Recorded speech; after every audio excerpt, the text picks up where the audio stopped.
Hello, it's Philip Carr-Gomm. It's lovely to see you here, and Happy New Year to you. It's Tea with the Druid 55, and when you've arrived, do say you're here, say where you're from, and then I'll know that it's all working correctly here. So I hope you had a really good holiday. Richard, hello, nice to see you. Andre from the Netherlands, great, lovely to see you. And I can see people are piling into the clearing in the forest now. It's wonderful. There are already 50 of us, 55, all gathering around. That's fantastic. Vivian, Suzanne, Katie, Richard, fantastic. So I hope you had a good break over the holidays. And what I wanted to talk about was with you and share with you was this interesting time we're in now. You know, as Druids, we're very interested in time. The eightfold wheel of the year, the festivals, allows us to really engage with time intensely, and also to step out of time too, because part of the spiritual quest, I think, deals with the malleable nature of time. And I don't know if you have this impression, tell me, but it's as if the story stops. Your usual story that you are in for most of the year stops around Christmas, and suddenly the story changes. And the routine changes, you do different things, and it can be quite a long time between, and certainly for Druids who extend their period from the winter solstice, and that tends to go right through to the secular New Year. It's a long period of time. And now we're getting back into the old story, or perhaps the new story. And one of the things that interests me is the sorts of stories we focus on, because depending on the kind of story you focus on, depends your life and your consciousness, really, and your experience. And we're caught in these big stories at the moment, you know, Trump and all the things that are happening in America on that side of the Atlantic, Brexit on this side of the Atlantic, Bolsonaro in Brazil, down in the South America, and so on, these stories. And of course, they're important. It's important, I think, to keep up with them and to be aware of political events and what's happening, and the various social, economic, and economic issues that are involved. But of course, they're not the biggest story. And that's one of the tragedies of our time, really, is that the big story is the mass species extinction, climate change, the extraordinary period we're going through, which is so difficult. So that's the if you like, the big story. And then there are these smaller level stories that everybody is caught up in as if it's the only reality. The bigger reality dwarfs all these smaller stories, really. But I've got an idea or a suggestion for you, which is that spending too much time on the big stories leads to real problems and inhibits us from actually being of value in the world and to ourselves. To take as an example this wonderful man Viktor Frankl, who wrote the book about meaning and developed logotherapy and psychology. And his story was that he was in Auschwitz, and most of his family were killed in Auschwitz, and he noticed something about the way people who lost hope died, whereas people who were able to maintain hope were able to carry on. And he tells a story to he may have written about it, but I heard about it when I was in Paris, and Alfonso Caicedo's daughter was talking about how her father met Viktor Frankl. Caicedo was the founder of sophrology. And Frankl told him the story about how every day he would go out to do forced labor. And he had one shoe with a lace, and the other shoe, the lace had come off, and it was very uncomfortable for him to walk. But he couldn't ask for another lace. He was stuck with it. And he saw at some distance away a piece of wire about this long that he realized he could use as a shoelace. but he knew he couldn't break away from the column of people marching backwards and forwards to get this wire because he would have been kicked by the guards or whatever. So he had to wait for weeks until one day the column was walking by the wire and he could just bend down and pick it up. And then he could tie it into his shoe, and the shoe was tight and so more comfortable. So that's an example of a small story that he lived through. And while he lived through that small story, it gave him hope.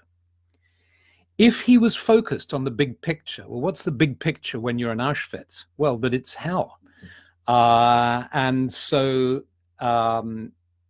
collapsing under the strain, the psychological strain of being in hell is totally understandable. But because he was able to move his focus, he was still aware of the horror of what was going on, but he was able to move his focus. He was able to survive. And so that's the sort of lesson I learned, perhaps, is maybe it's about not having a fixed focus camera.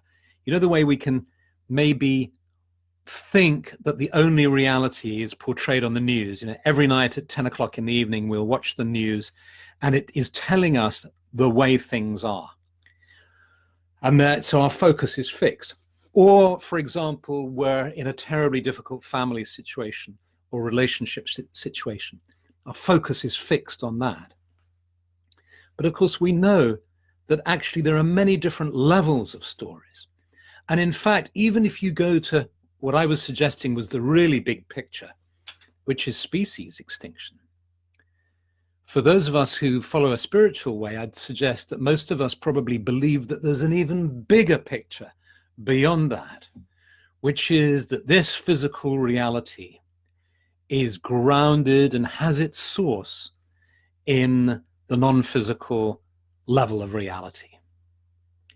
So that despite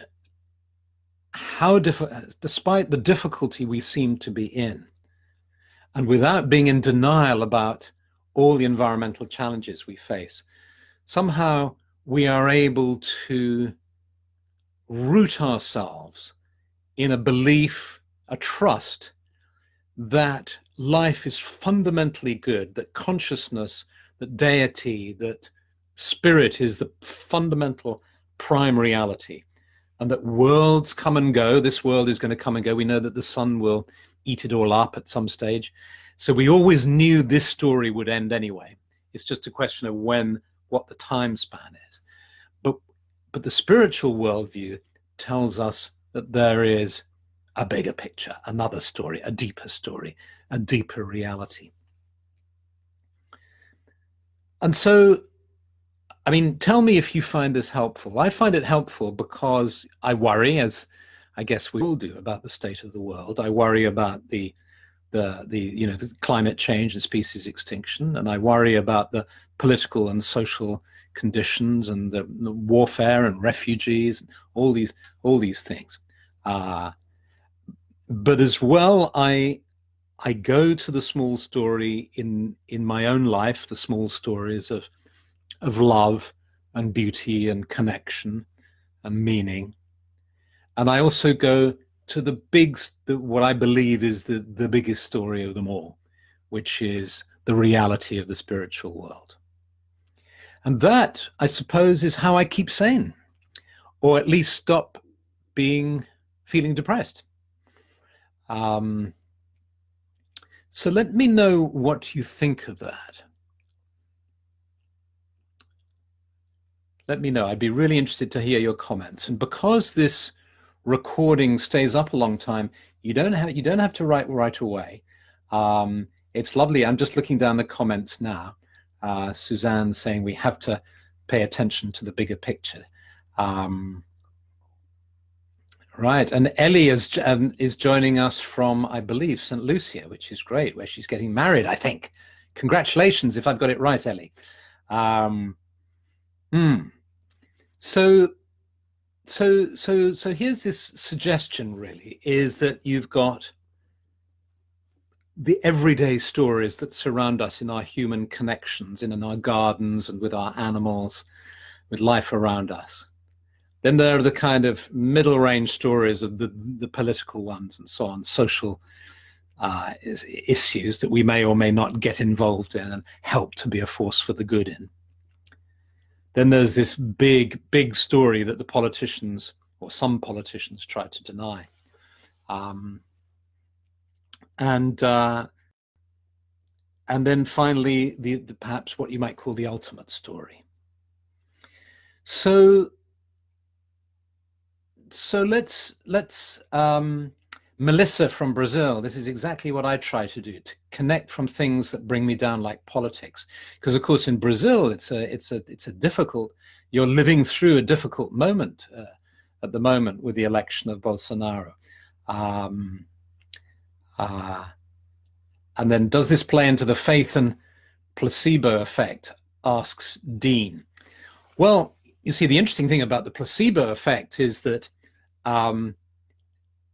it's really proof that our minds can affect our bodies in a very real way, that mind over matter, if you like, that our beliefs change what's happening in our hormones and our neurotransmitters and our pain receptors and so on. So I think the importance on focusing on hope is very big, without being naive. It's not a question of, in the face of total disaster, pretending that everything's okay. But the power of hope, that's really what Frankl discovered. Because, of course, you could imagine a conversation in Auschwitz where Frankl is talking about how important it is to have hope and how you need to focus on the small things like the little piece of wire that he found. You can imagine somebody saying, "Are you crazy? Your relatives are being put into ovens and this place is just horrendous. And you're talking about this. This is so naive and stupid." But in fact, it's not, because, he went on to be one of, a great influence in the world of psychology, a great help, wrote some great books. And one of the things he used to do is he used to imagine himself, to keep himself sane while he was in Auschwitz.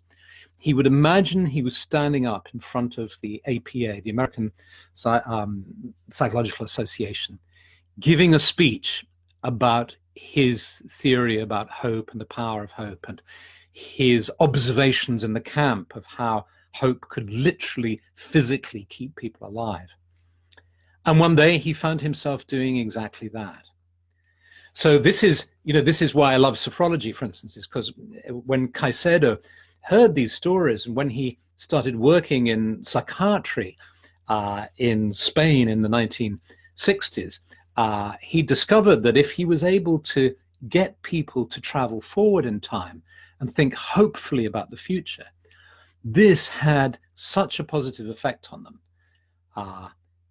A better effect, a more immediate effect than getting them to rummage around in their past to try and untangle stuff. So let's do this now. Let's go into a small story in a small forest, which is near all of us. It's just a breath away. So let's do that now, if you're up for that. Let's have a meditation where we, just for a few minutes, just allow ourselves to become aware of this other story that we are living now, where by closing our eyes, we find ourselves in a clearing in the forest, the earth beneath us, the trees around us, and the sky above us. And we take in a deep breath, hold it for a moment, and then let it out slowly through the mouth, just allowing ourselves to relax completely. And you become aware of the ground beneath you. You sense all the life in the earth, all the creatures who are living in the soil, the rocks and minerals and crystals, the water, the spores, the mushrooms, all the things that live on and in the earth. And you feel how this earth is feeding you with a subtle energy that flows up into your being. And you move your attention now to the trees around you. And you can smell the perfume of the trees. And you breathe it deep into your lungs. And you feel the trees like your sisters, your brothers, your fellow companions on this earth. And they are acting as your guardians, your guides, protecting you and allowing you to breathe deeply. And you look up into their branches and you see their branches and their leaves, and you see the sky high above. And you breathe in the energy of the sky, breathing in its vitality, so that the energy of the sky meets the energy of the earth within the center of your being.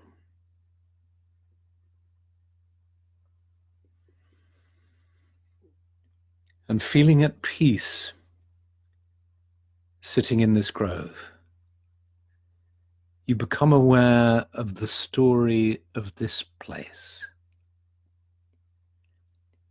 And you tune in to the rhythm, the pace of this story. This pace which is so much slower than our frenetic workaday world pace. This pace is slow. The slow growing of the trees. The slow changing of the soil.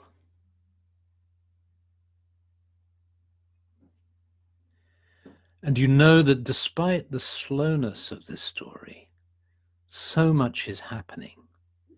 So much life is occurring in the soil, deep down, and even up towards the surface, and on the surface itself, with insects and animals scuttling around, with leaves decaying, composting into the earth, with shoots growing up. And you see an animal coming into the clearing now and taking a nut. Another animal nibbling a shoot.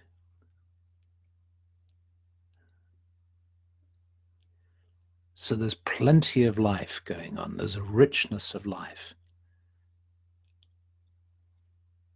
It's as if there are 1,000 stories unfolding here.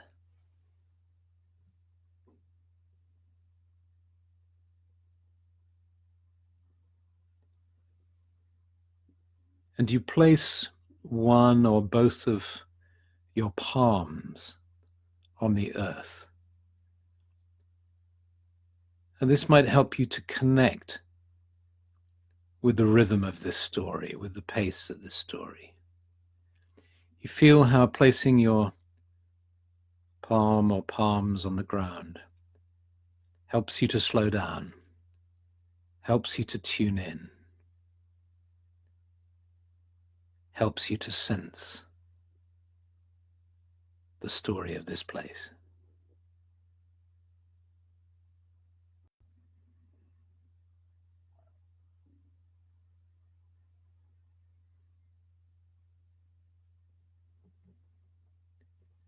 And then you lift up your palm or the palms of your hands, and you bring those to your heart. And you allow that slowness, that calmness, that gentleness, but also that richness of life to be here in your heart too.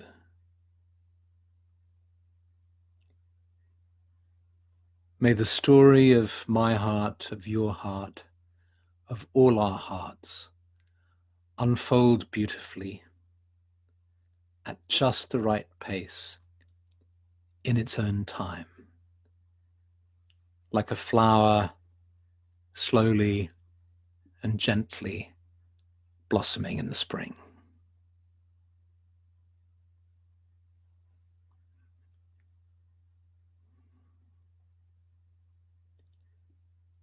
May our lives be blessed. May all lives be blessed. May the earth be blessed.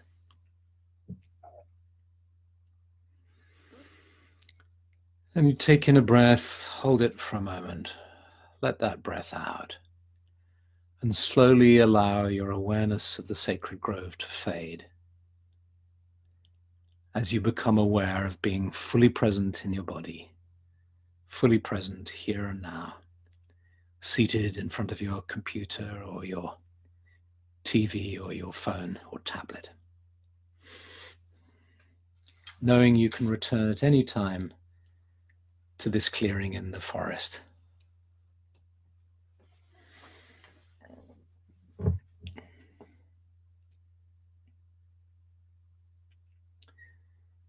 So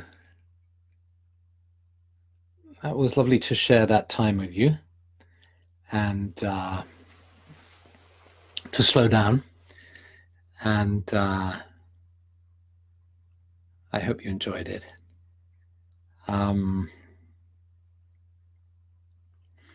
Tomorrow I'm off to New Zealand with Stephanie and Ema. We're going to a big gathering of Druids in New Zealand on the North Island, the south of the North Island. And lots of Australian members will be joining us. We'll be having a big gathering together, and it's going to be very exciting to be with you all. And so over the next 3 weeks, you're going to have 3 different guests, 3 surprise guests who will make themselves known to you. And they will try to master the technology, because these live video broadcasts can sometimes have a way of tripping one up if one isn't used to it. So do bear with that. And I'll be back. I'm just reading your comments here. Yes. I'll be back in 3 weeks. So 4 weeks. So in 4 weeks' time, I guess, I will see you all. And I hope you have a wonderful January. So I'll see you around the time of Imbolc, just after the festival of Imbolc, I think. So many, many blessings. Have a wonderful first month of the year. Okay, bye.